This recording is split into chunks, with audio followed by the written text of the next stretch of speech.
अस्सलाम वालेकुम स्टूडेंट्स, कैसे हैं आप? उम्मीद करता हूँ कि आप खैरियत से होंगे। आज हमने biology first year chapter number 3 start करना है और उसका नाम है एंजाइम्स। तो पहले हम एंजाइम्स के बारे में थोड़ी सी जनरल इसका इंट्रोडक्शन करेंगे और फिर इसके बारे में थोड़ी डिटेल देखेंगे। तो अगर हम लिविंग सिस्टम को देखें, हम लिविंग सेल को देखें, तो वो छोटे पैमाने पर ऐसा ही है जैसा कि कोई केमिकल इंडस्ट्री चल रही है।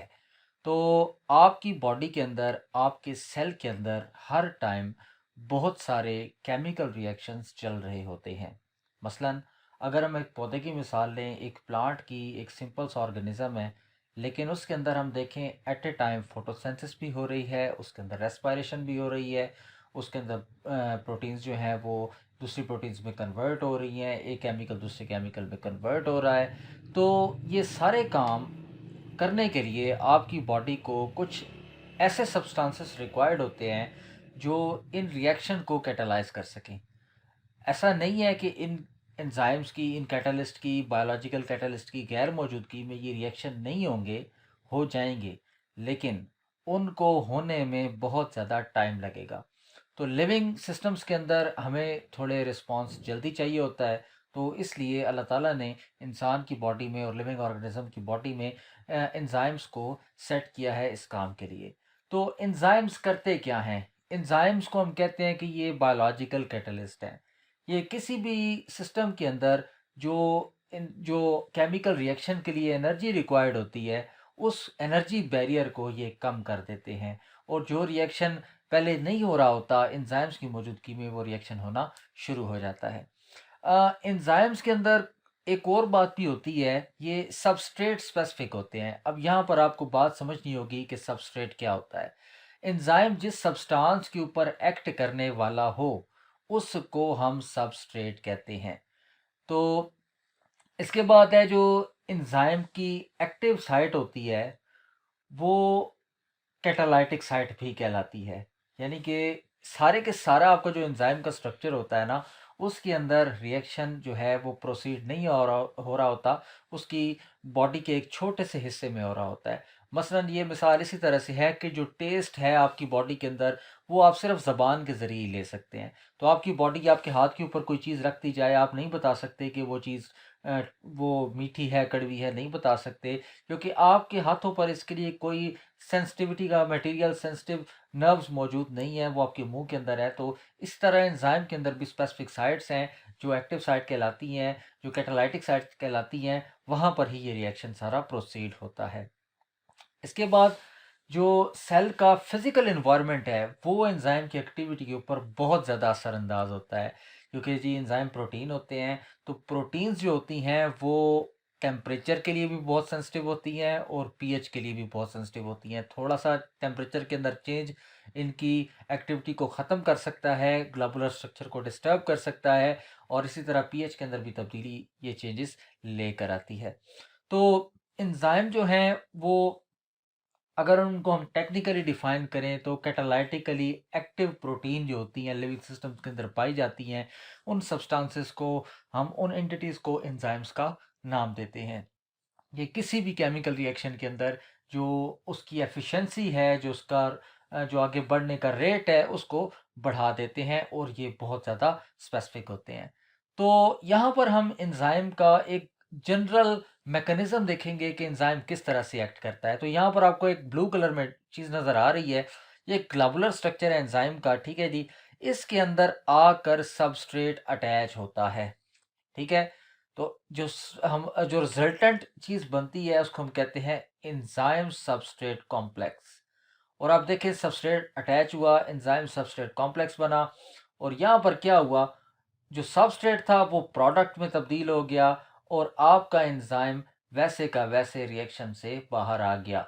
यानी कि एंजाइम रिएक्शन के अंदर इन्वॉल्व ज़रूर हुआ है, कैटलिस्ट की तरह रिएक्शन को इसने तेज़ किया, जो सबस्ट्रेट था उसको प्रोडक्ट में कन्वर्ट किया, लेकिन खुद रिएक्शन के अंदर इस्तेमाल नहीं हुआ, जैसे हमने डाला था वैसे ही बाहर आ गया है। तो इसके बाद एंजाइम के अंदर हम देखें तो कुछ टर्मिनोलॉजीज़ हैं, उनका समझना थोड़ा-सा ज़रूरी है, तो हम वो समझ लेते हैं। पीछे भी मैंने ज़िक्र किया, ज़रा दोबारा देख लेते हैं। एक्टिव साइट एंड सबस्ट्रेट, इसका पहले आपको समझना ज़रूरी है। एंजाइम सारे का सारा आपका बायोलॉजिकली एक्टिव नहीं होता।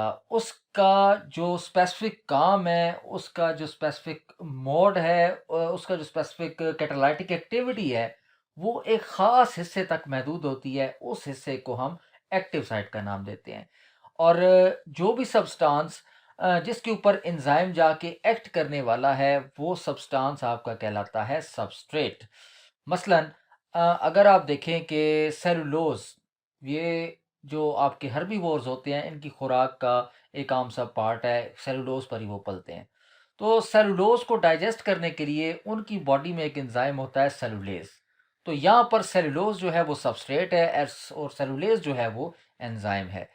इसके बाद जिस तरह मैंने बताया कि थोड़ा-सा स्ट्रक्चर जो है वो आपका कैटालाइटिक एक्टिविटी में इन्वॉल्व है, जबकि बाकी सारे का सारा एंजाइम आपका जो मौजूद है, वो उसके अंदर जो अमीनो एसिड्स मौजूद हैं, वो ग्लोबुलर स्ट्रक्चर को मेंटेन करने में इस्तेमाल होते हैं। यहाँ पर आपको डायग्राम में नज़र आ रहा है कि ये येलो कलर के अंदर आपका एंजाइम है। ये जो साइट, ख़ास तौर पे ये साइट आपको जहाँ पर सबस्ट्रेट अटैच होता हुआ नज़र आ रहा है, इसी साइट का नाम एक्टिव साइट है। सबस्ट्रेट आप देखें, इसके अलावा कहीं और अटैच नहीं हो सकता, सिर्फ इसी साइट पर अटैच होता है, तो इसको हम एक्टिव साइट का नाम देते हैं। और जब ये आपस में मिल जाते हैं तो एंजाइम सबस्ट्रेट कॉम्प्लेक्स बनता है, और फिर यही आपका जो सबस्ट्रेट है ये प्रोडक्ट में कन्वर्ट हो जाता है, और एंजाइम वैसे का वैसा आपका वापस आ जाता है। तो यहाँ पर एक बात और है कि एक्टिव साइट को अगर हम थोड़ा डिटेल में देखें, तो एक्टिव साइट के भी दो पोर्शन होते हैं। एक होता है बाइंडिंग साइट, और एक होता है कैटालाइटिक साइट। अब बाइंडिंग साइट क्या करती है, ये देखें यहाँ पर ये जो दो जगह नज़र आपको आ रही हैं इस डायग्राम के अंदर, तो ये जो दो जगह हैं ये डिनोट कर रही हैं बाइंडिंग साइट को। यानी कि ये सिर्फ आपके जो सबस्ट्रेट है उसको बाइंड करके, होल्ड करके, उसको पकड़ के रखता है। लेकिन कैटालाइटिक साइट जो है वो यहाँ पर है, इस जगह पर सारा का सारा रिएक्शन होना है, सिर्फ कैटालाइटिक साइट पर, बाइंडिंग साइट पर रिएक्शन नहीं होना। ओके, इसके बाद हम देखेंगे कि एंजाइम को काम करने के लिए कुछ सब्सटेंसेस की रिक्वायरमेंट होती है, और उन सब्सटेंसेस को हम कहते हैं कोफैक्टर। यानी कि हर एंजाइम का एक एंजाइम, हमने बात की प्रोटीन होते हैं, लेकिन उसको काम करने के लिए एक नॉन प्रोटीन पार्ट की ज़रूरत होती है। उस नॉन प्रोटीन पार्ट का नाम क्या है? उसका नाम है जी कोफैक्टर। और ये करता क्या है? ये इस तरह समझ लें कि एंजाइम और सबस्ट्रेट के दरमियान एक पुल का काम करता है, एक ब्रिज का काम करता है। ये दोनों एक दूसरे से दूर होते हैं, लेकिन को फैक्टर इनको आपस में करीब लाने में मदद करता है। और सम टाइम ये केमिकल एनर्जी के सोर्स के तौर पे भी यूज़ होता है, क्योंकि बाज़ औक़ात आपके जो सबस्ट्रेट होता है उसको प्रोडक्ट में कन्वर्ट होने के लिए एक्टिवेशन एनर्जी चाहिए होती है, और वो एक्टिवेशन एनर्जी जो है वो उसको को फैक्टर प्रोवाइड करता है। अब हमारे पास 3 तरह के कोफैक्टर होते हैं। एक होते हैं मेटालिक एक्टिवेटर्स, फिर होते हैं प्रोस्थेटिक ग्रुप, और तीसरे होते हैं कोएंजाइम।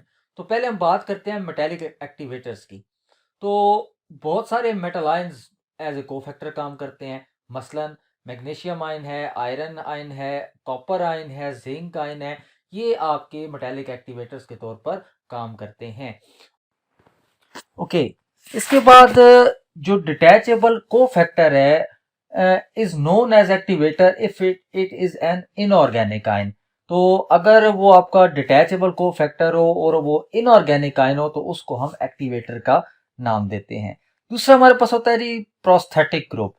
अगर तो आपका नॉन प्रोटीन पार्ट आपके एंजाइम के साथ कोवैलेंटली बॉन्डेड हो, तो उसको प्रोस्थेटिक ग्रुप का नाम देते हैं। तो हमारे पास प्रोस्थेटिक ग्रुप के अंदर कुछ मिसालें मौजूद हैं। FAD, FMN और हीम जो है, ये हमारे पास प्रोस्थेटिक ग्रुप के अंदर मिसाल हैं। FAD जो है it stands for flavin adenine dinucleotide. इसी तरह FMN है वो फ्लेविन मोनोन्यूक्लियोटाइड है। और जो हीम है वो आयरन कंटेनिंग प्रोटीन है, और ये मायोग्लोबिन के अंदर और हीमोग्लोबिन के अंदर पाई जाती है। इसके बाद हमारे पास एंजाइम के अंदर आगे मौजूद है जी को एंजाइम। ये हमारी तीसरी टाइप है कोफैक्टर की।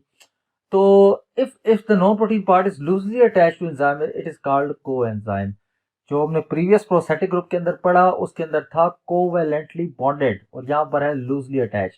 आमतौर पर ये शॉर्ट क्वेश्चन यहाँ पर आ जाता है कि को एंजाइम और प्रोस्थेटिक ग्रुप पे डिफ्रेंशिएट करें। तो बच्चे अक्सर यहाँ पर कंफ्यूज हो जाते हैं। तो इनको याद रखने का एक बड़ा आसान तरीका है।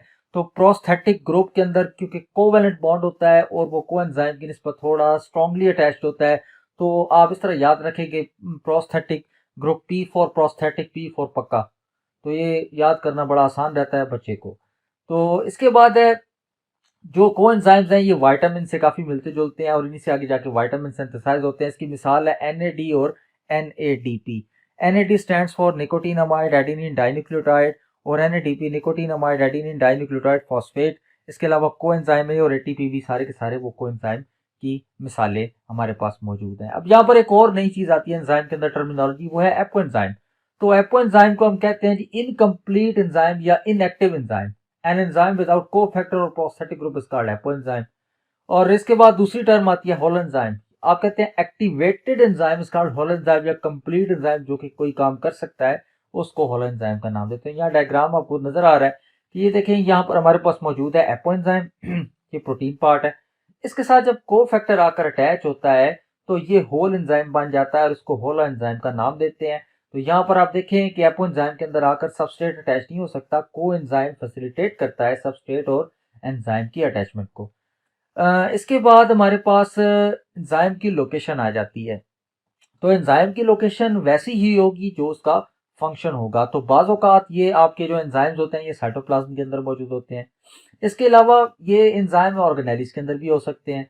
मसलन अगर ग्लाइकोलिसिस का प्रोसेस देखें तो वो स्टार्ट होता है आपको साइटोप्लाज्म में, तो ग्लाइकोलिसिस से रेलेवेंट जो एंजाइम्स हैं वो साइटोप्लाज्म में होंगे, लेकिन उसी जगह के करीब करीब होंगे जहां पर वो प्रोसेस होना है। तो ऑर्गेनेलिस देखिए आप, हमारे पास माइटोकॉन्ड्रिया मौजूद होता है, हमारे पास क्लोरोप्लास्ट मौजूद होता है।